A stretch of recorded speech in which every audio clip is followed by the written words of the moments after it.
when you finally saw it? Did you also feel that, oh my God, like this is finally happening? I mean, I love that you said that. You know, it's like an indie movie of Marvel. I mean, the soundtrack's amazing. But like, it really goes into the psyche of these characters in this kind of larger than life universe, and that's what I think. I just want to know the approach. It was an honor to get to try to take a whack at it. Hello, hi, this is Bhavna. Hello, how are you? Good. How are you doing? I'm doing great. I have to tell you firstly that thank you for all the entertainment, because after watching Thunderbolts, the first reaction that I had was, oh my God, Marvel is back. And I don't know, I think a lot of people would say that as well. I want to know, what was your first reaction when you finally saw it? Did you also feel that, oh my God, like this is finally happening?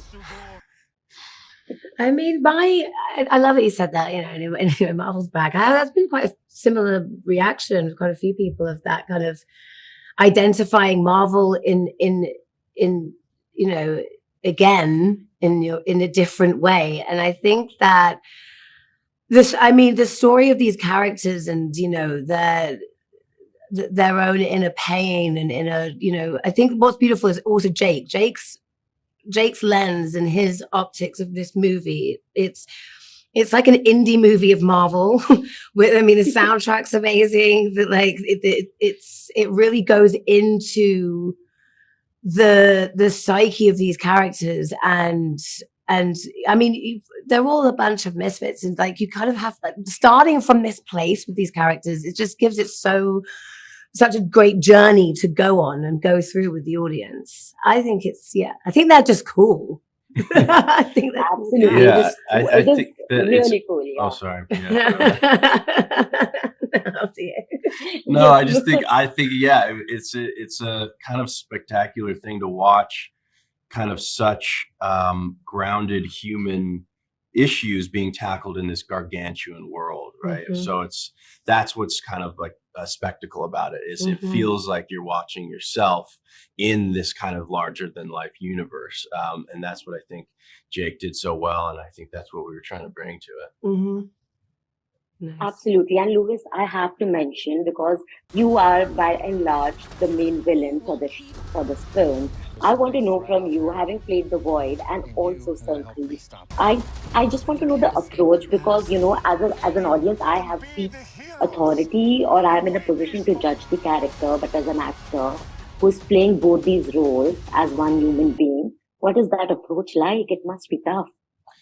Yeah, I mean, you got to go at it with the utmost empathy, you know, which honestly, what wasn't hard for me. You know, I think that we all have, you know, many different shades and dimensions within ourselves, and some of us have kind of spent more time with those and learned how to kind of coexist with them, and others, you know, maybe don't have the resources to do that, and so they kind of are more liable to get out of hand. And so what we're seeing is just somebody who doesn't have the resources or the support to kind of control and maintain those darker and more complex sides of himself. And so I hope that with this character that he does, you know, bring some sort of compassion to those kind of people that are in, you know, dealing with something, and maybe not dealing with it as best as they could, or they just need something that they haven't been granted yet. And so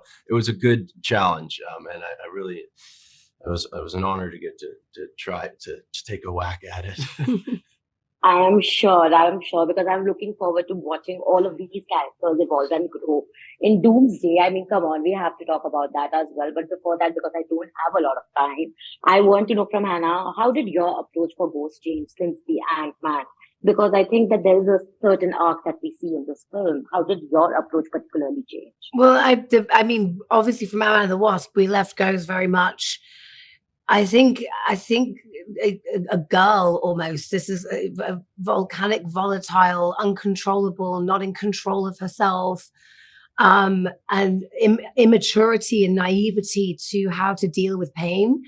And we start Ghost off in this movie where she's very much the opposite. She's very much in control of her body, and she's in control of her power, and she's learned how to kind of numb herself from kind of any kind of humanity in a way.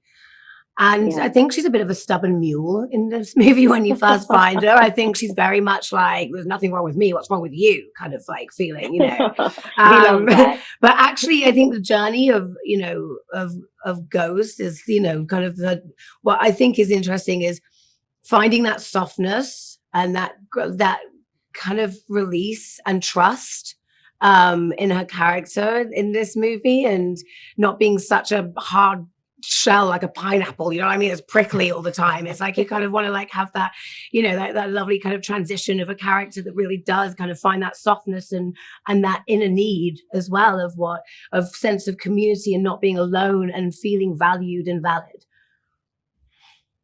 Absolutely. I don't have a lot of time, in fact, but I want to tell you that we are really excited for Thunderbolts, and thank you for all this entertainment. And looking forward to seeing you all in India, hopefully very, very soon once Doomsday is come out. Thank you Absolutely. so Thank much. you. Great to meet Thank you. you.